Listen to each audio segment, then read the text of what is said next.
Hey guys, Shaun Pillay coming to you once again with Mobilize, a leadership study through the book of Ephesians. I'm so excited over our last one that we did. I had some great comments when we looked at from more self to more Jesus.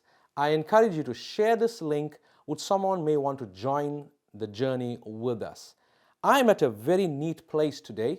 I am at Brush and Sketch Studio right here in Pensacola, and I'm surrounded by some incredible artwork.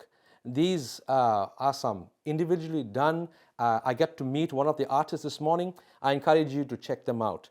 Now this is a masterpiece, and you can see there's still work to be done, a neat place that we can talk about it. Ephesians chapter 2 and verse number 10 reminds us that we are His workmanship. We are His masterpiece. And in today's shift, let's talk about this. Let's just move from just being a nominal Christian to a masterpiece. That's right, from just a nominal Christian to a masterpiece, because God has created us. We are His handiwork. And I can see a lot of artwork is happening in this studio. It's work in progress.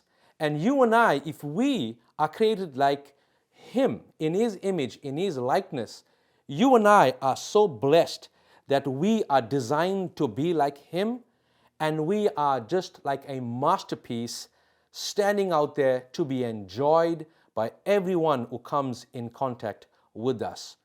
I look at this piece here today, and there's so much of stories that we can share about this. I'd like to talk to the artist more about it and see that. But you know what? Every masterpiece is not hidden. If you go to a museum, if you go to a studio, the masterpiece is right in the center of attraction, because the artist wants everyone who comes in contact with his masterpiece to enjoy his handiwork, his workmanship. Again, Ephesians chapter 2 and verse number 10 reminds us that we are His handiwork. We are His masterpiece. And He already has good works for us in advance for us to do.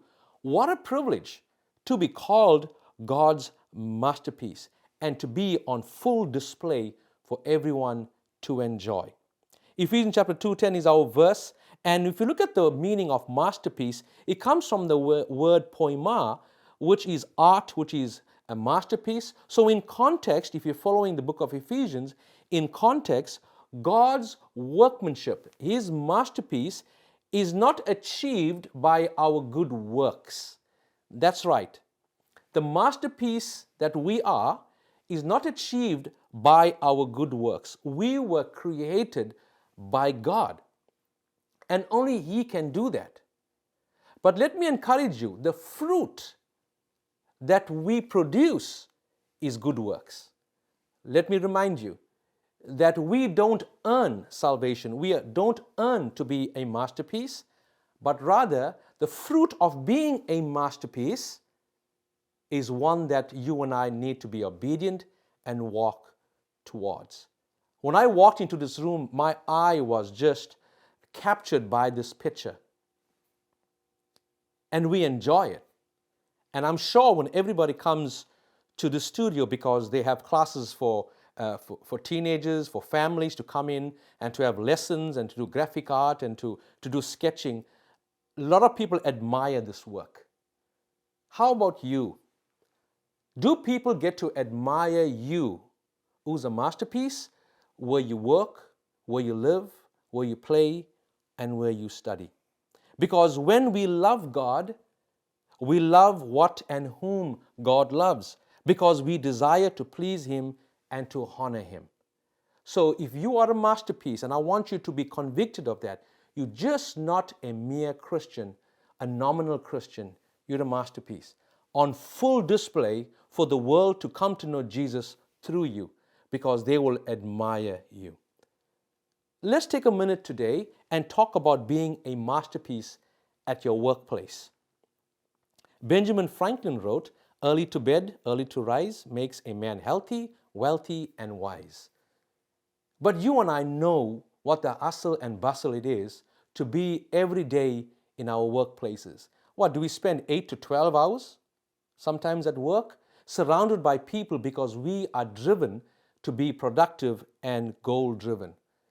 It's still early in the new year, and many people are still trying to keep the New Year resolution.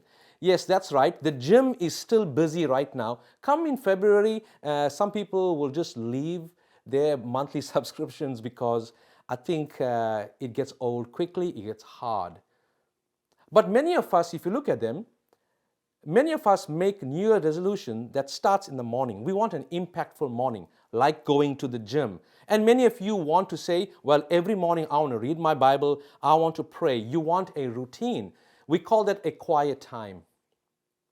And we focus on the morning because your morning gets your best energy for the day and to serve all the people that you are surrounded with. So if I ask you, how are you being a masterpiece in your workplace? You may say, I want to be productive, I'm very goals driven, I want to be fruitful.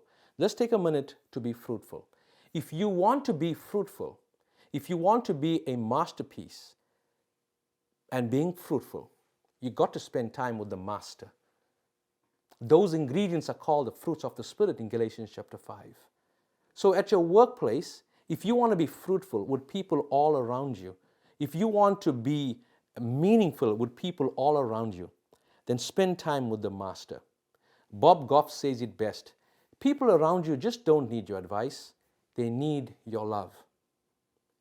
Let me remind you that God has already prepared people in advance so that His masterpiece, you, could be loving and to be a blessing of all those you are surrounded in your workplace.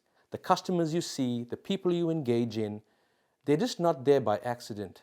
The sovereign God has brought them to you so you can love them like Jesus. When we get to love them like Jesus does, we are the masterpiece shining bright for Him. Scripture does record for us, we need to be the salt and light of the earth. Let's do that in our workplace. Many times our workplace becomes a place of complaint.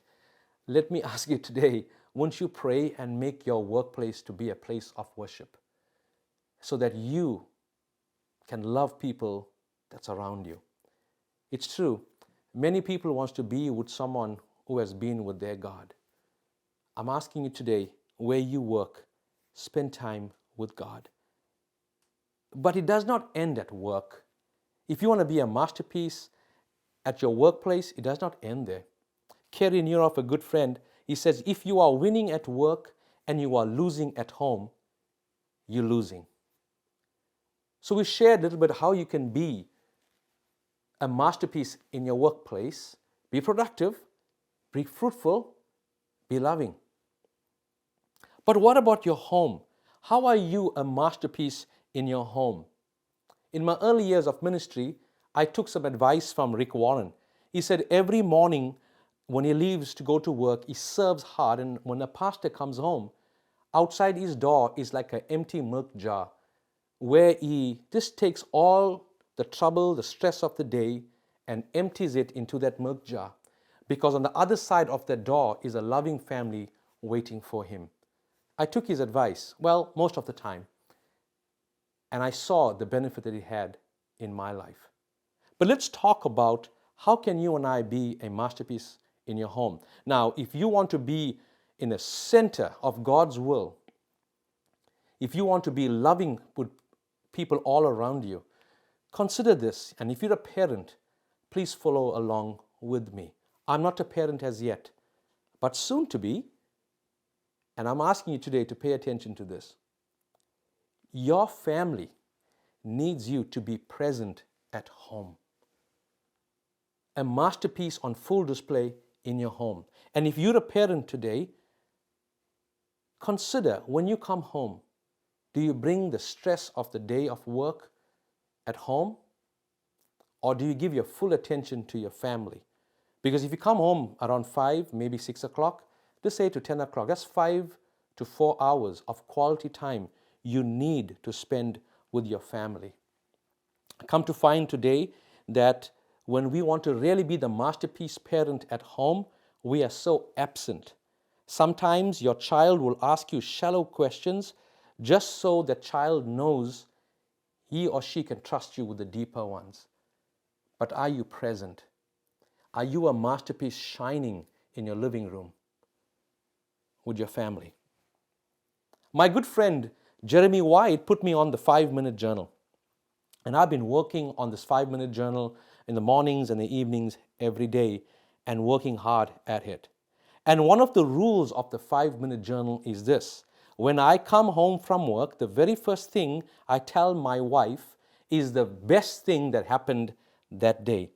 No complaining, no exceptions. Even if the best thing that day was a good cup of coffee, and sometimes it is, I will just go home to Deshni and say, hey Desh, how was your day?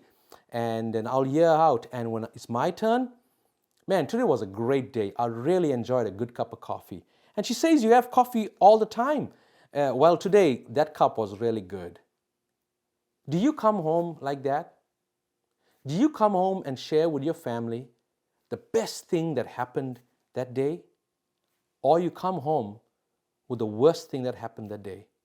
Low in energy, and your children and your wife or your husband is looking to you to be that masterpiece in their life.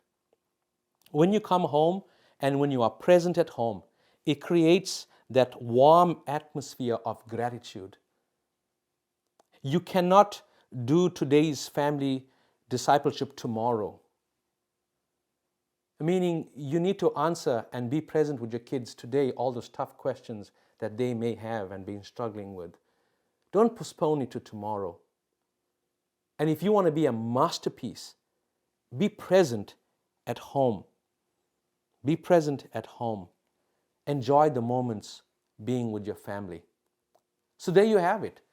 If you want to be a masterpiece, God's workmanship, just a piece of art, standing, shining bright for Jesus, then be loving, be productive, and be fruitful at work.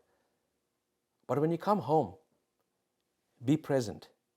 It'll take your leadership from just a nominal one to one that's of a masterpiece. Hey, I'm excited to have these conversations with you. We are all art at work. God is still molding and shaping us to be more like Him.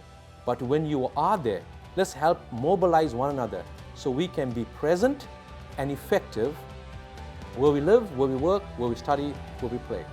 Hey, I hope you have a great week, and we'll continue again in this journey in the book of Ephesians. God bless you.